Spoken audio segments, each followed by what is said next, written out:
नमस्कार मित्रांनो. सरसकट शेतकऱ्यांच्या खात्यात जमा होणार 4,000 रुपये. काय आहे बातमी? बघूया डिटेलमध्ये. शेतकऱ्यांच्या जीवनमानात सुधारणा घडवून आणण्यासाठी केंद्र सरकारने अनेक महत्त्वपूर्ण पावले उचलली आहेत.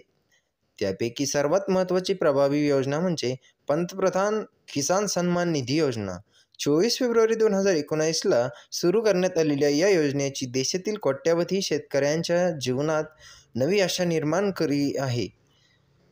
योजनेची संकल्पना आणि उद्दिष्टे. पंतप्रधान किसान सन्मान निधी योजना ही मूलतः देशातील छोट्या आणि सीमांत शेतकऱ्यांसाठी डिझाईन करण्यात आलेली एक क्रांतिकारी योजना आहे.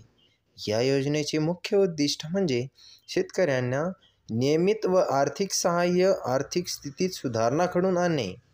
प्रत्येक पात्र शेतकरी कुटुंबाला वार्षिक 6,000 रुपयाचे आर्थिक सहाय्य दिले जाते, जे 3 सामान्य हप्त्यामध्ये विभागले जाते. या योजनेची काय आहे कार्यपद्धती ते बघूया. योजनेची कार्यपद्धती. या योजनेचे सर्वात महत्त्वाचे वैशिष्ट्य म्हणजे डायरेक्ट बेनिफिट ट्रान्सफर म्हणजेच DBT पद्धतीचा वापर. प्रत्येक 4 महिन्यांनी 2,000 रुपयांचा हप्ता थेट शेतकऱ्यांच्या बँक खात्यात जमा केला जातो. या पद्धतीमुळे मध्यस्थांची गरज संपुष्टात आली असून लाभार्थ्यांपर्यंत संपूर्ण रक्कम पोहोचवते. शिवाय डिजिटल व्यवहारांना प्रोत्साहन मिळत असल्याने शेतकरी आधुनिक बँकिंग व्यवस्थेशी जोडले जात आहेत. या योजनेची व्याप्ती आणि यश. आजतिमास या योजनेचा लाभ 11 कोटींहून अधिक शेतकरी कुटुंबांपर्यंत पोहोचवला आहे. सरकारने आतापर्यंत 3.24 लाख कोटी रुपयांपेक्षा जास्त रक्कम शेतकऱ्यांच्या खात्यात जमा केली आहे. यंदा जुलै महिन्यात पंतप्रधान नरेंद्र मोदी या योजनेचा 17वा हप्ता जारी केला असून लाखो शेतकरी आता 18व्या हप्त्याची प्रतीक्षा करत आहेत. या योजनेमुळे शेतकऱ्यांना झालेले फायदे बघूयात आता.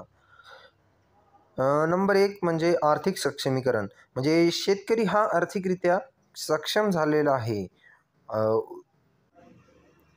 नियमित उत्पन्नाचा स्रोत उपलब्ध झाल्याने शेतकऱ्याची आर्थिक स्थिती सुधारली आहे. दैनंदिन खर्च भागवण्यासाठी आर्थिक मदत मिळते. अनपेक्षित खर्चासाठी आर्थिक सुरक्षा कवच म्हणून काम करते. आता दुसरा मुद्दा म्हणजे शेतकऱ्याला शेती विकासाला चालना. बियाणे, खते आणि कीटकनाशक यासारख्या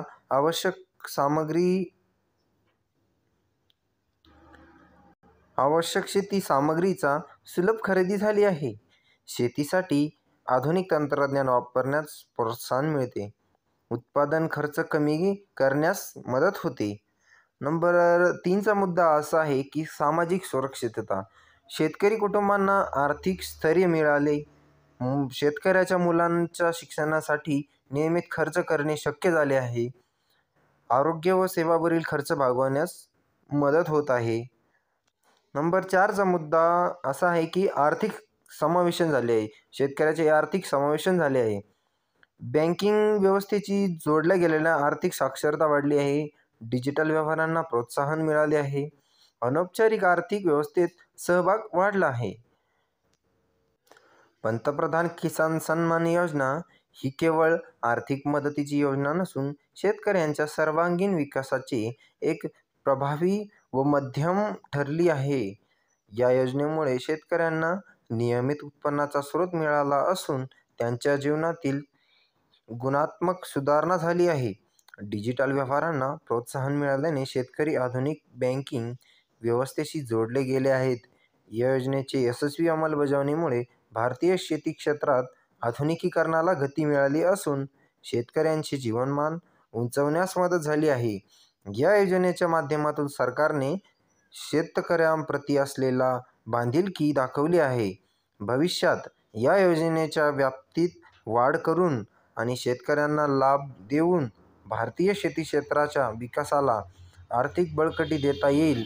अशा प्रकारे ही योजना भारतीय शेतकऱ्याच्या आर्थिक सक्षमीकरणाचे एक प्रभावी साधन बनले आहे. अशाच प्रकारचे व्हिडिओ बघण्यासाठी आपल्या चॅनलला सबस्क्राईब करा. धन्यवाद.